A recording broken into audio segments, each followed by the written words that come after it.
qaysi sayyora qizil sayyora deb nomlanadi? Mars, to'g'ri. Ularga qo'yasiz. Qaysi raqamni 3 ga bo'lib bo'lmaydi? To'q raqamlarni. Juft raqamlarni. 46. 46. Aynan bilish kerak emas. Instagram qachon ishga tushirilgan? 2010-yil. 2010-yil. To'g'ri ularga qo'yasiz.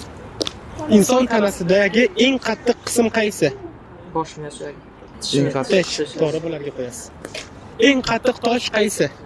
Eng qattiq. Qimmatbaho tosh. Olmos. To'g'ri bularga qo'yasiz. Bir asrda necha yil bor? 100 yil. 100 yil bor. Ikkinchi jahon urushi qachon tugagan? 45-yil. 45-yil bularga qo'yasiz. Javob bergan. Qaysi davlatda eng ko'p orollar joylashgan? Indoneziya. Filip. Shvetsiya. Shvetsiya. Ikkalasiga ham qo'yasiz. Quyosh tizimida nechta asosiy sayyora bor? 8. 8 ta, to'g'ri. Ularga qo'yasiz. Sen bor edi, hisobga olmayman.